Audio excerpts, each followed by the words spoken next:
ఉమ్మడి నెల్లూరు జిల్లా ఆక్వా రంగానికి పెట్టింది పేరు. రొయ్యల దిగుబడితో డాలర్ల వర్షం కురిసిన ప్రాంతం. జగన్ ప్రభుత్వ హయాంలో ఒక్కసారిగా ఫీడ్ సీడ్ ధరలు, కరెంట్ ఛార్జీలు పెరగడంతో ఆక్వా రైతులు అనేక ఇబ్బందులు చవిచూశారు. కూటమి ప్రభుత్వ రాకతో ఇప్పుడిప్పుడే ఊపిరి పీల్చుకుంటున్నారు. అయితే ట్రంప్ సుంకాలు పెంచడం ఆ రంగంపై ఉక్కుపాదం మోపినట్టయింది. 3 రోజుల్లోనే 15,000 కోట్ల రూపాయల నష్టం కలగడంతో రొయ్య రైతులు లబోదిబోమంటూ గుండెలు బాదుకుంటున్నారు.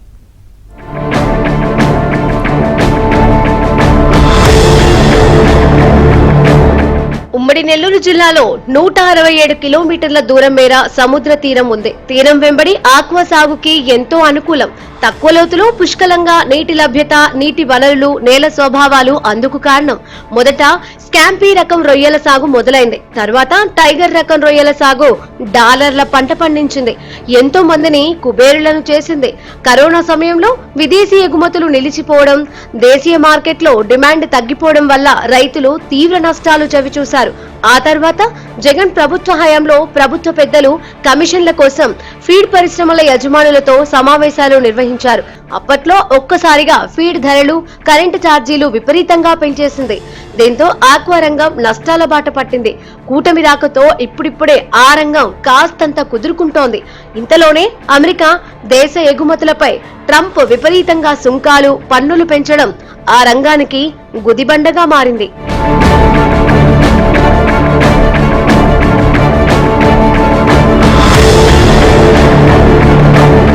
మన దేశంలోనే రొయ్యల సాగు, ఉత్పత్తి, ఎగుమతుల్లో ఏపీ అగ్రగామిగా ఉంది. అందులోనూ ఉమ్మడి నెల్లూరు జిల్లా ఓ ప్రధాన భూమిక పోషిస్తోంది. ఏపీ జీఎస్డీపీ రొయ్యల పరిశ్రమ వాటా 11% ఉంది. ఈ రంగం ప్రధానంగా ఎగుమతులపై ఆధారపడి ఉంది. మన దేశం నుంచి 2023-24లో 4.88 బిలియన్ల విలువైన రొయ్యల ఎగుమతి జరిగింది. ఇది మొత్తం ఎగుమతుల్లో 66% కంటే అధికం. మన దేశం నుంచి 40%కి పైగా రొయ్యలు అమెరికా దేశానికి ఎగుమతి అవుతూ ఉంటాయి. అమెరికా ప్రభుత్వం విధించిన 27% ప్రతీకార సుంకం ఈ నెల 9 నుంచి అమల్లోకి రానుంది. Countervailing duty, anti dumping డ్యూటీలను కలుపుకుంటే సుంకాల భారం 33 నుంచి 35% పెరిగే అవకాశం ఉంది. సుంకాల ప్రకటన వెలువడగానే రొయ్యల ధరలు అమాంతం నేలకి దిగిపోతున్నాయి. కొనుగోళ్లు మొత్తంగా నిలిచిపోయాయి.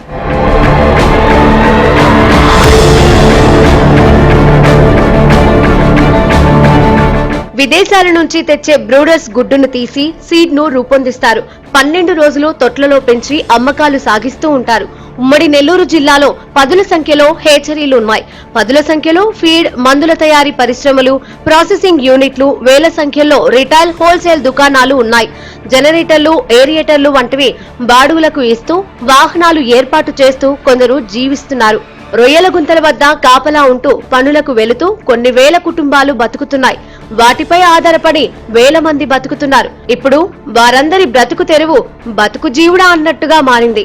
ఈ రోజు చెన్నై నుంచి ఎక్కువ అమెరికా, వియత్నాం ఆ దేశాలకు పంపించడం జరుగుతుంది. ఆ వాళ్ళు అమెరికాకు పోయిన దానివల్ల అమెరికాలో ఇక్కడ మనం పండించే 300 రూపాయల రొయ్య అమెరికాలో $600 రూపంలో అమ్ముకుంటారు. ఇప్పటికైనా మత్స్యశాఖ కానీ, రాష్ట్ర ప్రభుత్వం కానీ, కేంద్ర ప్రభుత్వం కానీ కళ్ళు తెరుచుకొని ఈ రైతులకి తగిన గిట్టుబాటు ధర కల్పించి అదేవిధంగా మంచి నాణ్యమైన రొయ్య పిల్లలు అందించే విధంగా పాటుపడాలని కోరుకుంటున్నాను. ఎగుమతులు సజావుగా సాగితేనే దేశీయ మార్కెట్లో సరైన ధరలు ఉంటాయి. ఎగుమతులు నిలిస్తే అవసరానికి మించి ఉత్పత్తులు రావడం వల్ల ధరల పతనం ఊహ కందదు. ఉమ్మడి నెల్లూరు జిల్లాలో తక్కువలో తక్కువగా 30,000 ఎకరాలలో రొయ్యల సాగు జరుగుతుంది. మొన్నటి వరకు బ్లాక్ టైగర్ రొయ్య 20 కౌంటు ధర 700 రూపాయలు ఉండగా ఒక్కసారిగా 600 రూపాయలకి పడిపోయింది. 100 కౌంటు వెనామి రొయ్య ధర 230 రూపాయలు ఉండగా 180లకి దిగజారింది. కేవలం ఉమ్మడి నెల్లూరు జిల్లాలోనే సీజన్ లో 1,00,000 కోట్లకి పైగా టర్నోవర్ అవుతుంది. ప్రస్తుతం పతనమైన ధరల వల్ల 15,000 కోట్ల మేర నష్టం ఉంటుందని ఆక్వా రంగ నిపుణులు అంచనాలు వేస్తున్నారు. ప్రస్తుతం మార్కెట్ ఎగుడు దిగుడుల వల్ల కొనుగోళ్లన్నీ నిలిచిపోయాయి. రైతులు ఇంకా ధరలు తగ్గుతాయనే ఆలోచనలతో రొయ్యలు పట్టాలని అనుకున్నా ఏసీ కంటైనర్ వాహనాలని పంపించేవారు లేరు. కల్చర్ వచ్చేది ఈ ఎండాకాలమే, కానీ ఈ ఎండాకాలంలో కల్చర్ వస్తుందని తెలిసి ప్రత్యేకంగా ఈ నెలలోనే ఏప్రిల్, మే నెలలో బాగా తగ్గించి రైతులని నడ్డి విరిచేలాగా కొంటున్నారు.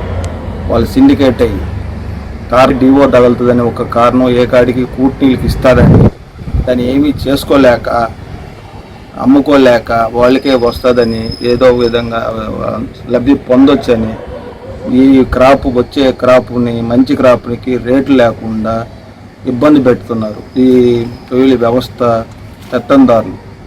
కాబట్టి దీని మీద ప్రభుత్వం ఒక మంచి నిర్ణయం తీసుకొని ప్రజలకి అందరికీ రైతులందరికీ ఒక మంచి తీపి కబురు చెప్తాదని నేను ఆశిస్తున్నాను. కేంద్ర రాష్ట్ర ప్రభుత్వాలు ఇప్పుడు ఆక్వా రంగాన్ని ఆదుకోకుంటే పరిస్థితులు గందరగోళంగా మారే అవకాశం ఉంది. ఇప్పటి వరకు పన్నుల రూపేణా ఈ రంగం ద్వారా లక్షల కోట్ల మేర పొంది ఉంటాయని, ప్రస్తుత సంక్షోభ సమయంలో ఆదుకోవాల్సిన బాధ్యత కూడా ఉందని నిపుణులు చెబుతున్నారు.